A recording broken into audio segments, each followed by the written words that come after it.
ಎಲ್ಲರಿಗೂ ನಮಸ್ಕಾರ. Welcome back to my YouTube channel. ಬಿಸಿ ಬಿಸಿಯಾದ ರುಚಿಯಾದ ಗಸಗಸೆ ಪಾಯಸ ಇವತ್ತು ನಾನು ಮಾಡ್ತಾಯಿದ್ದೀನಿ. ಇದನ್ನು ಮಾಡೋದಕ್ಕೆ ನಾನು ಸುಮಾರು ಒಂದು 20-25 ಬಾದಾಮಿನ ನೀರಿನಲ್ಲಿ ನೆನೆಸಿ ಈ ರೀತಿ ಸಿಪ್ಪೆ ತೆಗೆದು ಮಿಕ್ಸಿಗೆ ಹಾಕ್ಕೊಂಡಿದ್ದೀನಿ.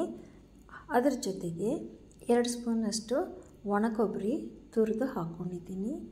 ಅದರ ಜೊತೆಗೆ 2 ಸ್ಪೂನಷ್ಟು ಗಸಗಸೆನ ಹುರಿದು ನೆನೆಸಿಟ್ಕೊಂಡಿದ್ದೆ, ಅದನ್ನು ಹಾಕಿ ಏಲಕ್ಕಿ ಕಾಯಿನೂ ಹಾಕಿ ಈ ರೀತಿ ನುಣ್ಣಗೆ ರುಬ್ಕೋಬೇಕು. ತರಿಯಾಗಿ ಇದ್ದರೆ ಅಷ್ಟು ಚೆನ್ನಾಗಿ ಇರೋದಿಲ್ಲ. ಈ ರೀತಿ ನುಣ್ಣಗೆ ರುಬ್ಕೋಬೇಕು. ನಂತರ ಇದಕ್ಕೆ ಬೇಕಾದಷ್ಟು ಬೆಲ್ಲ ಅಥವಾ ಸಕ್ಕರೆಯನ್ನು ಸೇರಿಸ್ಕೋಬೋದು. ಸಕ್ಕರೆನೂ ಸೇರಿಸ್ಕೋಬೋದು, ಆದರೆ ಬೆಲ್ಲ ತುಂಬ ರುಚಿಯಾಗಿ ಇರುತ್ತೆ. ಆದ್ದರಿಂದ ನಾನು ಬೆಲ್ಲನ ಸೇರಿಸ್ಕೊಳ್ತೀನಿ. ನಿಮಗೆ ಸಿಹಿಗೆ ಸರಿ ಹೊಂದುವಷ್ಟು ಬೆಲ್ಲ ಅಥವಾ ಸಕ್ಕರೆಯನ್ನು ಸೇರಿಸ್ಕೋಬೋದು. ಇಲ್ಲಿ ನಾನು ಸ್ವಲ್ಪ ಕಡಿಮೆ ಬೆಲ್ಲನೇ ಸೇರಿಸ್ಕೊಳ್ತೀನಿ. ನಿಮಗೆ ಬೇಕಂದರೆ ರುಚಿಗೆ ಸರಿ ಹೊಂದೋ ಹಾಗೆ ಸಿಹಿನ ಸೇರಿಸ್ಕೊಳ್ಳಿ.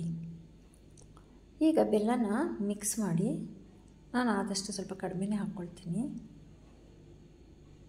ಹಾಕಿ ಇದನ್ನೆಲ್ಲ ಚೆನ್ನಾಗಿ ಮಿಕ್ಸ್ ಮಾಡಿ ನಂತರ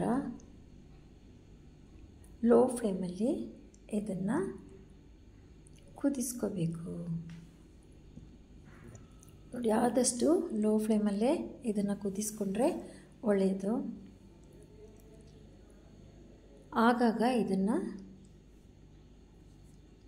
ಮಿಕ್ಸ್ ಮಾಡ್ಕೊಳ್ತಾ ಇರಬೇಕು. 1 ಸ್ಪೂನಿಂದ ಚೆನ್ನಾಗಿ ತಳ ಹತ್ತದೇ ಇರೋ ಹಾಗೆ ಆಗಾಗ ಕೈ ಆಡಿಸ್ಕೊಳ್ತಾ ಇರಬೇಕು. ನೋಡಿ, ಈ ಕನ್ಸಿಸ್ಟೆನ್ಸಿನಲ್ಲಿದ್ದರೆ ಸಾಕು.